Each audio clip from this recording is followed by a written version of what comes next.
Nabi karena dia sayang sama bini, kalung juga kalung pemberian mertua perempuannya. Nabi bilang kepada para sahabat, berhenti dulu di sini, semuanya cari kalungnya Aisyah yang hilang. Berhenti pada tuh rombongan nyari kalung Aisyah yang hilang, kagak ketemu-temu Pak. Stres nih para sahabat, emang kebetulan persediaan air saat itu makin menipis. Mau minum juga irit-irit, apalagi masuk waktu sholat, mau wudhu juga bingung. Karena saat itu tayamum belum disyariatin. Orang kalau mau sholat wajib wudhu pakai air, tayamum belum ada. Sehingga nyampe lah akhirnya subuh hari, saudara. Subuh hari. Sebelum subuh masuk, Rasulullah belum bangun. Nabi lagi tidur di pangkuannya Siti Aisyah. Abu Bakar mendengar nih, bapaknya nih Aisyah nih, mertuanya Nabi. Abu Bakar dengar sahabat pada ngomongin Aisyah. Ngomongin gimana? Lihat no, putrinya Abu Bakar si Aisyah. Gara-gara dia no kita ketahan di sini. Mana seret banget lagi air dikit. Gara-gara siapa? Gara-gara Abu Bakar risih juga dengarnya. Namanya putrinya, dia datang ke kemahnya Rasul, dia melihat Nabi lagi tidur di pangkuannya Aisyah. Abu Bakar diam-diam deketin Aisyah, dicubit perutnya. Kata Abu Bakar, gara-gara lu nih rombongan pada ketahan. Itu domelin sama Abu Bakar. Aisyah dicubit gak bergeming, takut kalau dia gerak Nabi kebangun. Diam aja dia, diam aja. Buat Abu Bakar, bangun Nabi mau sembahyang subuh. Mau sembahyang air kagak ada. Sedangkan saat itu belum ada tayamum. Turun perintah Allah Taala. Ayat, turunnya ayat nih. Turun ayat Quran. Apa ayatnya? Wa in kuntum marda aw ala safarin aw jaa ahadun minkum minal ghaidi aw lamaskumun nisaa wa lam tajidu ma'an fatayammamu sha'idan thayyiban famsahu biwujuhikum wa aydiyakum minhu. Allah bilang wa in kuntum marda, kalau kalian sakit, aw ala safarin atau dalam keadaan bepergian, aw jaa ahadun minkum minal ghaid, atau kalian itu habis buang air, salah satu di antara kalian habis buang air besar, aw lamaskumun nisa, atau bersentuhan kulit perempuan, artinya batal wudu intinya mah. Walam tajidu ma'an, kalian tidak temukan air, fatayammamu, Allah bilang tayammumlah kalian. Disitulah baru disyariatkan untuk tayamum. Baru pada tayamum diajarin nama Nabi ya, muka, kemudian tangan, baru pada sholat. Kata Usaid ibn al-Hudayr, sahabat yang tadinya ngomongin Aisyah, pas ada ayat tayamum turun, dia ngomong sama Abu Bakar, ya Abu Bakar, mahya awwalu barakati ala Abi Bakrin. Itu bukan pertama kali keberkahan keluarganya Abu Bakar. Jadi Aisyah biar kata kalungnya hilang, bawa berkah. Apa berkahnya? Coba kalau kalungnya Aisyah gak hilang Pak, sampai gini hari kita kalau nggak ada air gimana? Kalau lagi sakit gimana? Wudu, hilang kalung aja bawa hikmah tuh, bawa hikmah. Udah pada tayamum kelar, gak nyari gak ketemu juga, Nabi putusin saya dah pulang dah Aisyah dah. Emang kalung tak kagak ada, ikhlasin aja. Baik ya Rasulullah. Itu kontanya Aisyah kan lagi ngedruk tuh, duduk gitu tuh. Pas mau bangun, ternyata kalungnya ada di bawah kontak Aisyah. Di bawah kalungnya katanya Aisyah nyari kemana pun, ya tahu di bawah kontaknya. Paham ya? Nah itu ayat asal daripada tayamum. Itu yang pertama, faktul ma'i hisan, sama sekali nggak dengan air. Yang kedua, faktul ma'i syar'an, nggak ada air secara syariat. Maksudnya air ada tapi syariat melarang digunakan. Nggak boleh ya syariat. Meskipun air ada di depan, walaupun dia di depan laut, banyak banget itu laut airnya, cuman syariat melarang dia untuk mengerjakan wudu dengan air. Nggak boleh. Ini seperti apa contohnya? Seperti orang sakit, tapi sakitnya ini yang memenuhi salah satu dari 5 kriteria. Sakit yang gimana yang boleh tayamum? Satu, yang pertama, sakit bila mana dia gunakan air maka nyawanya hilang. Kata dokter ngomong gini, Bapak sementara jangan kena air dulu Pak. Kenapa Pak? Emang dokter, kenapa saya nggak benar? Bapak kalau kena air bisa-bisa ntar meninggoy. Meninggoy kan? Meninggal.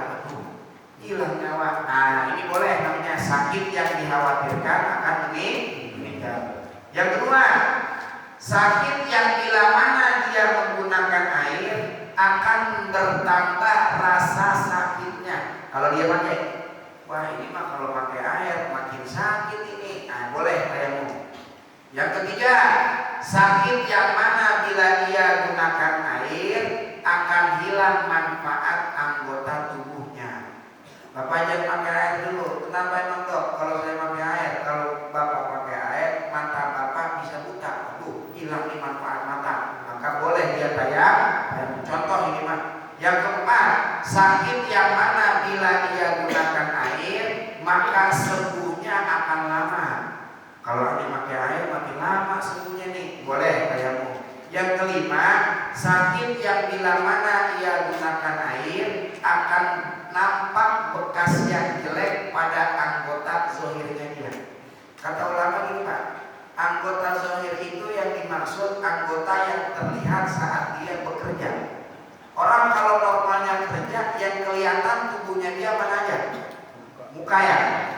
Kalau tangan kelihatan nggak? Dari siku apa sih? Kelihatan nggak? Kelihatan. Perut kelihatan nggak perut? Enggak. Ada nggak orang kerja perutnya kelihatan? Ada. Jarang ya. Nah, umumnya kan yang kelihatan muka sama tangan. Kalau dia wudhu akan timbul bekas-bekas jelek di tangannya dia, di mukanya dia, enggak di dadanya dia.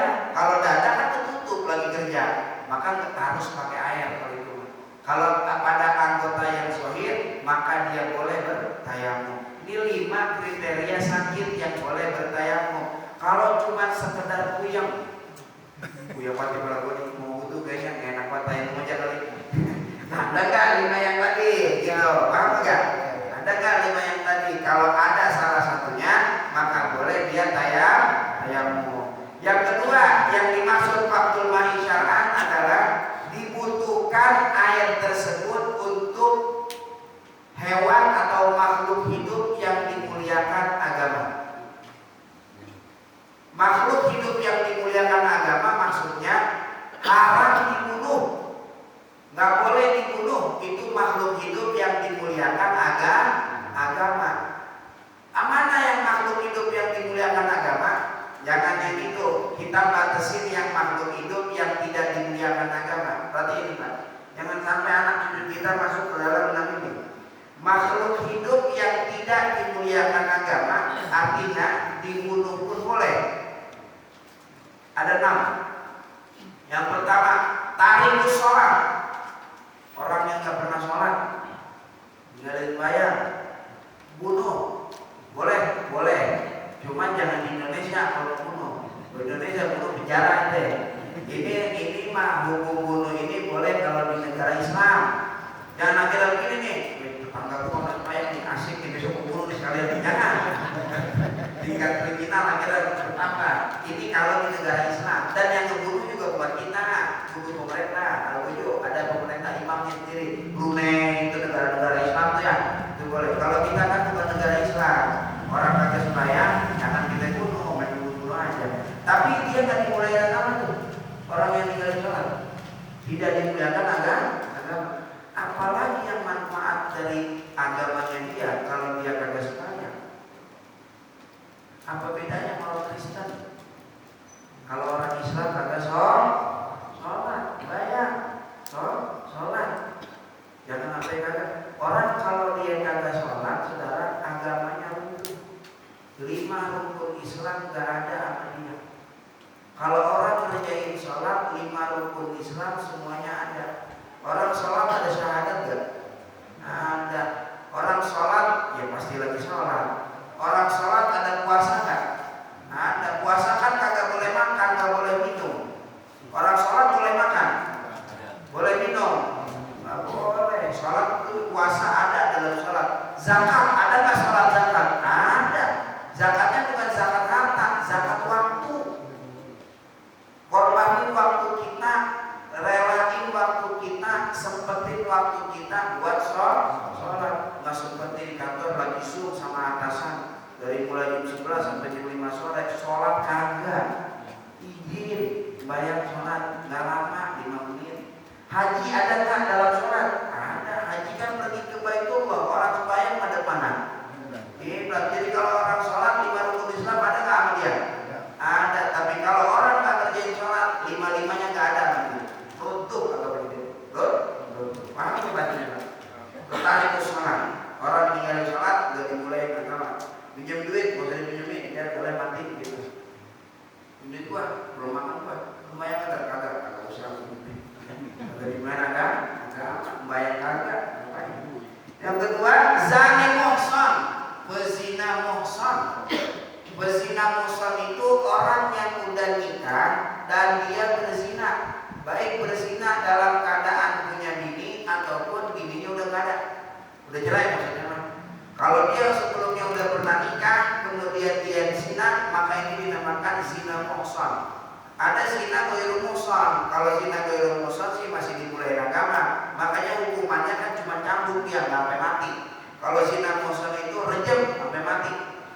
Zina ghairu muhsan itu sebelumnya belum pernah nikah, kemudian dia berzina, itu ghairu muhsan. Kalau zina muhsan, dia sebelumnya sudah nikah tapi dia berzina, maka dia tidak dimuliakan agama.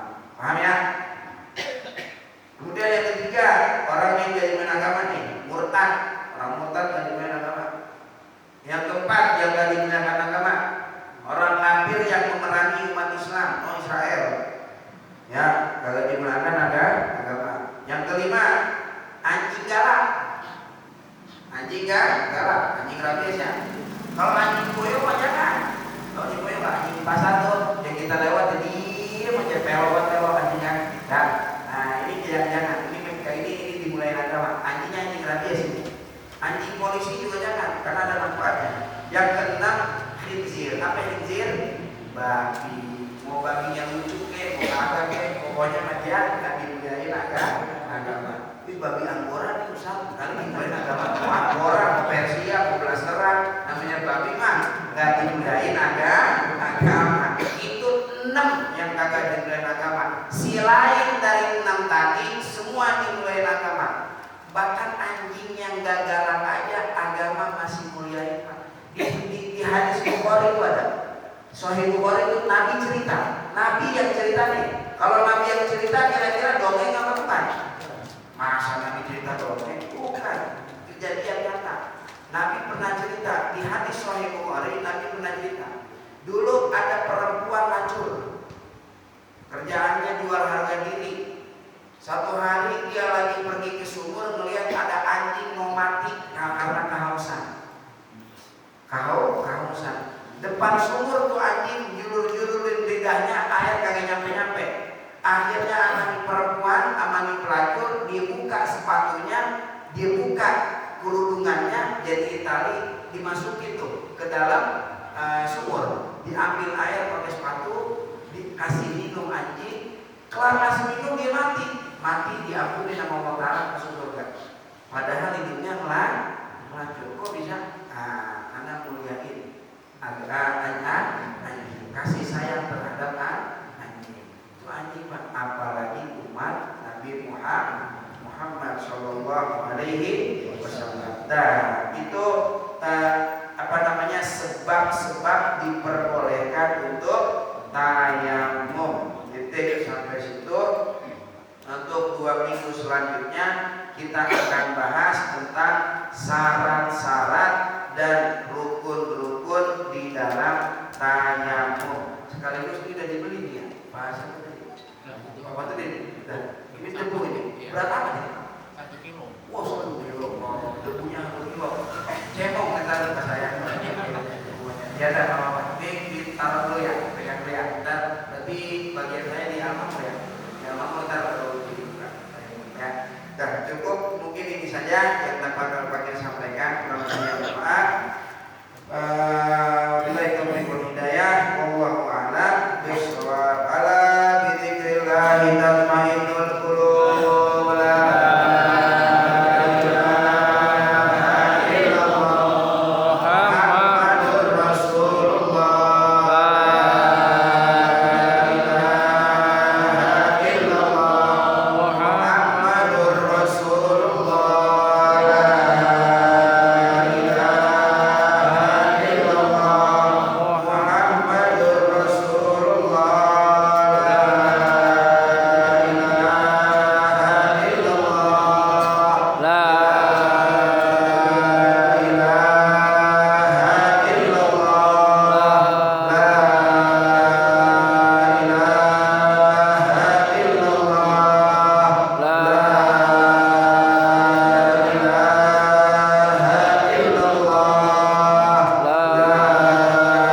Assalamualaikum warahmatullahi wabarakatuh.